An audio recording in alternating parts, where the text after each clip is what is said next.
Hey guys, what's up? So this video is all about the flat pack Morley Mortiser. Now I know a lot of you have already bought the plans to this mortiser and have made your very own, and that's awesome.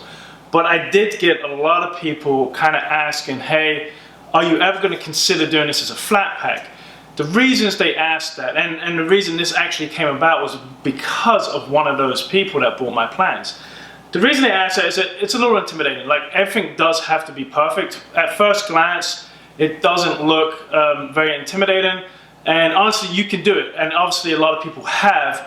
But things have to be perfect. If it's not perfect, then your project's not perfect. Your mortises are not going to be correct, right? So one of the guys that reached out to me and basically said, hey, I'm going to make this on the CNC. Let's talk. So we did. And he's now making it with a buddy of his in California. So that's what this is right here. You know, I asked him a few other reasons why he decided to do it on the CNC.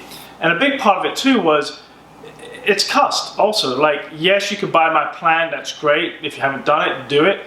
But really, you're probably going to save some money just by doing this. And a lot of people, let's face it, they just want to build furniture. They want to get there as fast as possible. So with this, you're up and running in like 10 minutes. You're cutting sweet mortises that are perfect.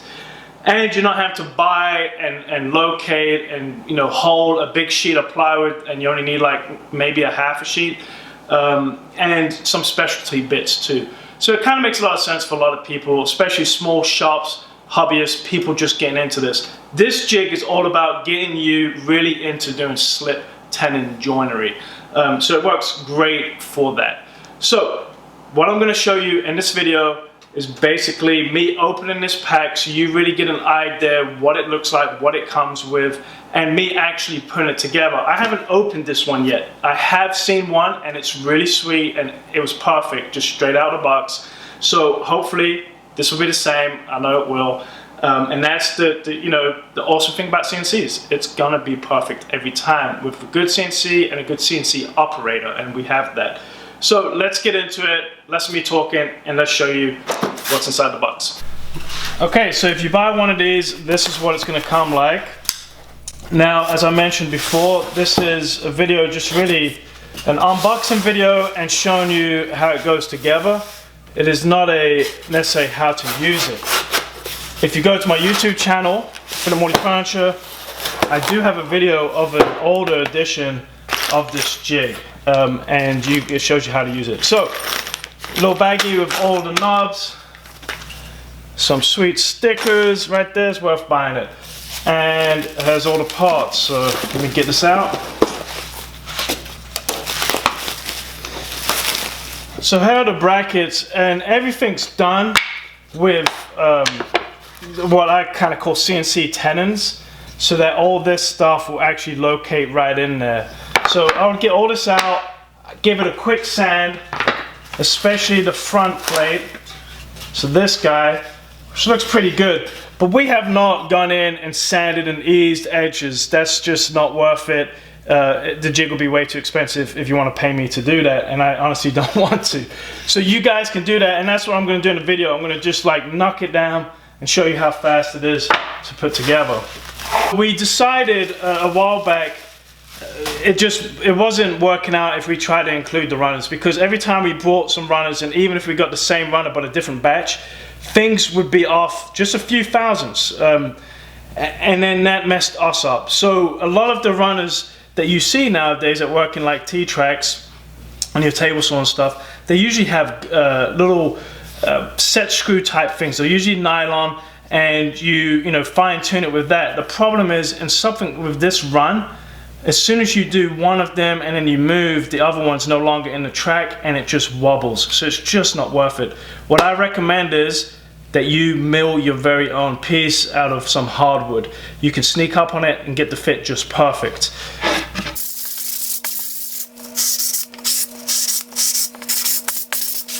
So I'm just easing all the edges. You don't have to go crazy, and you can totally use an orbital sander for this.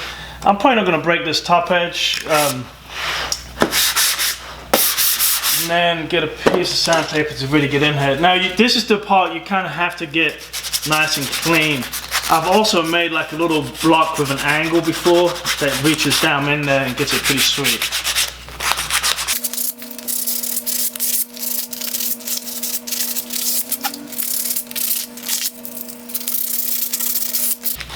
So this part is probably the part that takes the longest because you want to make sure it's nice and clean so those dovetail clamps will ride inside. Alright, so got that cleaned up. This utilizes the match fit micro jig clamps. These are dovetail clamps, work really well. And basically you want to make sure that this is going to ride all the way. And sometimes they get a little sticky, but that's not a big deal. That works pretty sweet.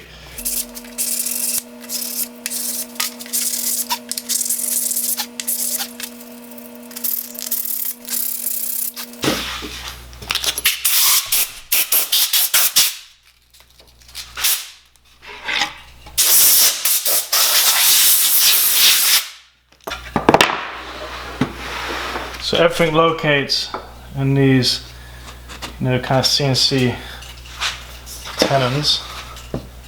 That's what I call them.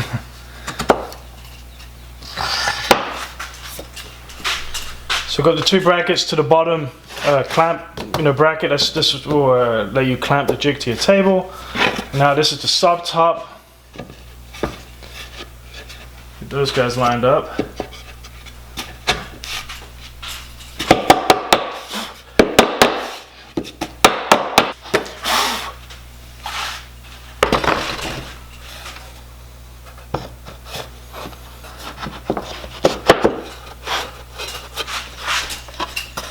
And we also, once that's done, I wouldn't glue anything because you can always make micro adjustments just in case something gets knocked out of whack. But you can always shim stuff, so don't glue it, but you do need to screw it. So pre-drill, then screw that guy down.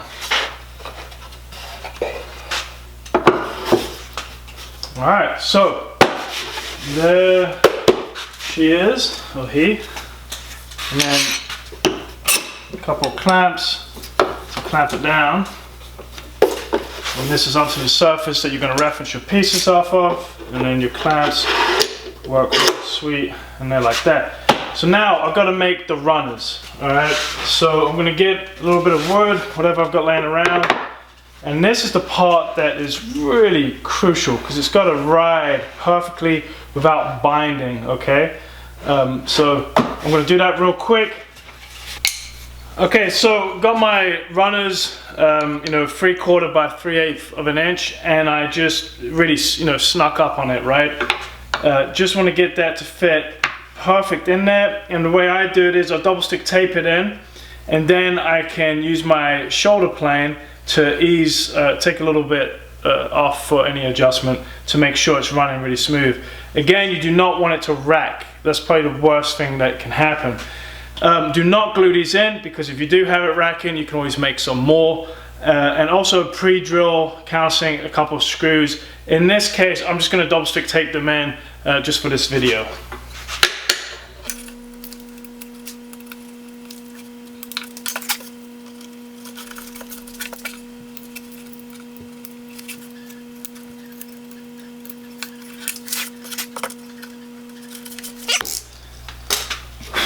Moment of truth. Now again, I can make a little fine adjustment if need be.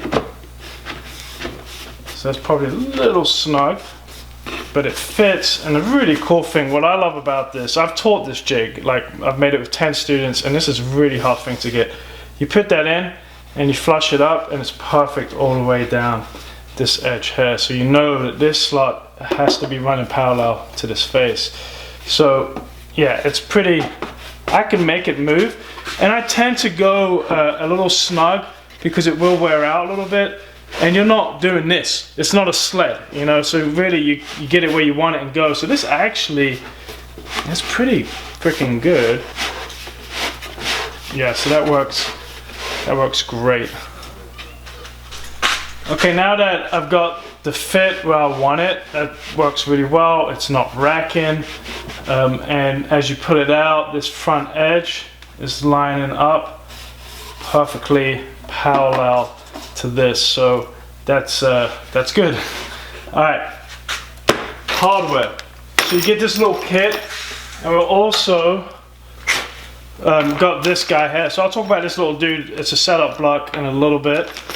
And basically in the kit you get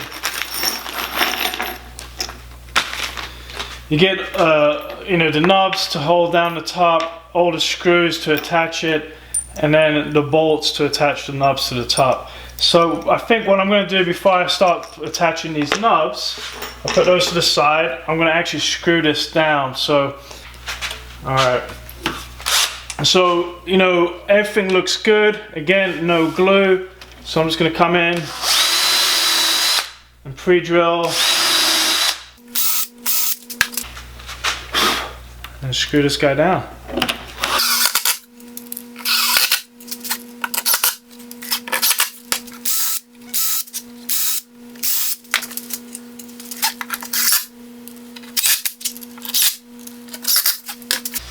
Now, here's a little tip.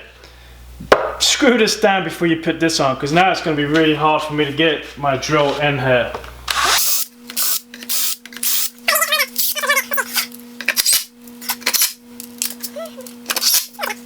Look at that, there's not a screw left over, so you're not wondering where the heck that screw goes.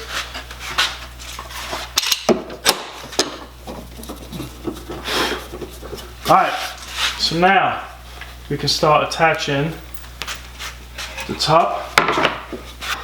Big bolt goes in here, and that's going to get a washer, and then this guy.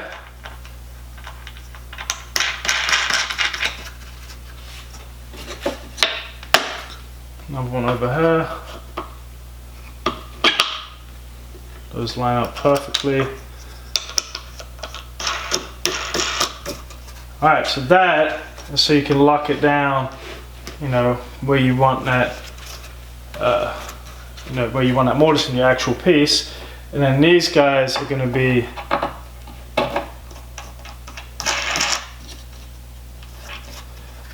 and there's two holes for this because sometimes you may need to go further back. It's pretty rare that you will, but it's all about options.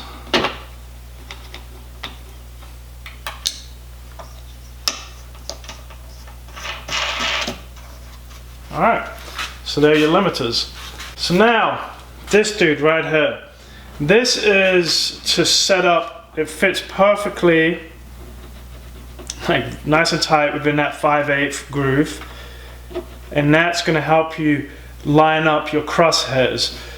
So I'm going to bring the camera in a little bit and show you that a little bit closer. So I've got my stock, I have my line that I'm wanting to mortise, so that's the center line. We'll bring up against this.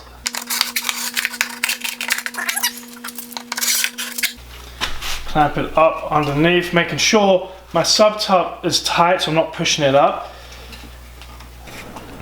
Okay, so I've got my setup block. This one's pretty snug, but it sits down inside there. It's exactly 5/8 by 5/8, just like this. Now, as it moves forward and it intersects with that line, you lock it down and now you're perfect. So here's the deal. I took a little Sharpie and highlighted that. You don't actually need to do that, but for the video it came out a little clearer. And the other thing is, with any time you're doing mortise and tenons or anything in woodworking, it's about reference faces. So get this, lock it down. Yeah, it could be a foul, 2 foul out, but as long as you're using the same reference face, everything will come out sweet and perfect. So this little dude is really handy for that. So like I mentioned in the beginning, this jig utilizes a guide bushing, a 5/8 inch diameter guide bushing. So this will just ride in here. Works really well, and this is pretty much universal for most routers. There are a few that don't accept it. I have a Festool one, but you can get an adapter that will make it possible to use this type guide bushing. So you'll definitely need one of those. With that and this setup block, it works really, really easy, and it's super fast and accurate. So go over to my YouTube channel and check out the Morley Mortiser, showing you really how to use this jig. So I hope you found this helpful. If you did and you're interested in getting yourself a flat pack Morley Mortiser so you can get up and running in like 10-15 minutes and cut slot mortises, go over to, I believe it's morleymortiser.com. And thanks for watching. Appreciate it.